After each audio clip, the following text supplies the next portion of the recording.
যেতে যেতে আমরা রাস্তার মধ্যে একজন অসহায় ভাইকে পেয়েছি। দেখা যাক ভাইকে একটু আমরা যদি সাহায্য করতে পারি। ভাই এগুলা খাইতে পারো? নাও।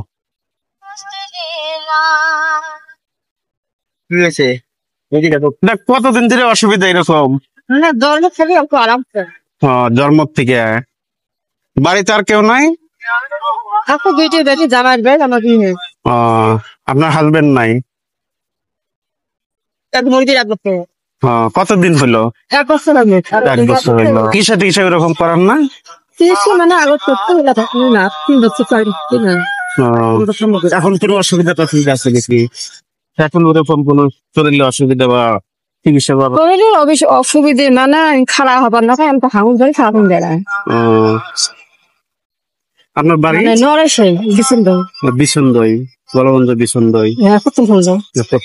রাস্তার মাঝে আজকে আমরা একজন অসহায় ভাইকে পেয়েছি। উনি শারীরিকভাবে বিকলাঙ্গ জন্ম থেকেই। হয়তো পরিবারের মানুষও অনেক চেষ্টা করেছে কিন্তু ওরকম সাড়া পায় নাই মধ্যবিত্তের জন্য। এক ভাইকে পেয়ে আমরা খুবই খুশি হয়েছি আজকে। এরকম অসহায় ভাইকে সবাই যাতে BS life care charitable foundation অসহায় মানুষের পাশে সবসময় দাঁড়ানোর জন্য চেষ্টা করে এবং সবসময় থাকবে। এই ধরনের অসহায় ভাইকে নিয়ে খুব আনন্দিত। যতটুকু আমাদের সামর্থ্য আছে BS life care charitable foundation থেকে আমরা যতটুকু সাহায্য করার লাগে আমরা করব।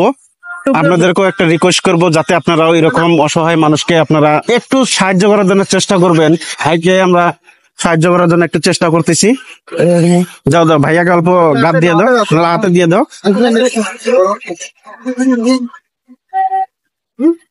ভাইয়া কথা বলতে পারো না তুমি? ভাত খাইছো আজকে? ভাত খাইছো? কি দিয়ে ভাত খাইছো? কথা বলতে পারো না। এগুলা আজকে খাবার তুমি এটা পড়বা আজকে, হ্যাঁ? এটা বাড়ি থেকে এটা পড়বা, হ্যাঁ? ভালো করে গাওটাও ধুয়ে আজকে এটা পড়বা, হ্যাঁ? এটা দিলাম। আপনার কি ভালো লাগছে না এখন?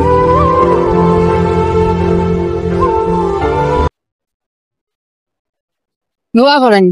ঠিক আছে, আমরা সবসময় দোয়া করি। অসহায় মানুষের পাশে আমরা সবসময় আছি। আমার এটা 11 বছর ধরে। 11 বছর ধরে। ছোট বাচ্চা ছিল, টুল গেট আছে। আপনার স্বামী কত বছর ধরে মারা গেছে? 1 বছর। 1 বছরের লোক। আর রোজা রাত জায়গায় যে রোজাকে তোমার বড় ছেলেগুলা আপনাকে দেখেন? দুটো বেটি, দুটো দিয়ে বেটি আপনার দুটো। বেটা ওনার বাড়ি হলো বিশনদই। যদিও প্রথম খণ্ড। এই ধরনের অসহায় মানুষকে আপনারা সবসময় সাহায্য করবেন, কারণ এদেরকে যদি মানুষ সাহায্য না করে কে সাহায্য করবে? মানুষ হয়ে মানুষের পাশে সবসময় দাঁড়াবেন। আপনার কোটি টাকার অট্টালিকা ছেড়ে একদিন আপনাকে যেতে হবে। ওই অট্টালিকার মধ্যে আপনার কোনো অধিকার নেই। আপনার যখনই আপনার শ্বাসটা বন্ধ হয়ে যাবে আপনাকে তখনই আপনি হয় শ্মশানে নিয়ে যাবে, নাহলে কবরস্থানে নিয়ে যাবে। কিছু চাই না, এত দরখাস্ত তো দেয় না। না রে, সমষ্টি এমএলএ সভাহান কোনো কিছু দেয় না। না কিছু না দেয়। অরুণোদয় পাইছেন? না সব আছে, কিছু পান না। অরুণোদয় 1250 করে মাস মাস পা। হ্যান্ডিক্যাপের যেটা আছে ওটাই পায়। কাগজপত্র মেলা জমা দেয় green. Thank you so much. BS life care charitable foundation অসহায় গৃহহীন মানুষের পাশে থাকবে এবং ইনশাআল্লাহ সবসময় থাকবে। সবসময় আমরা হেল্প করতে পারি। Thank you.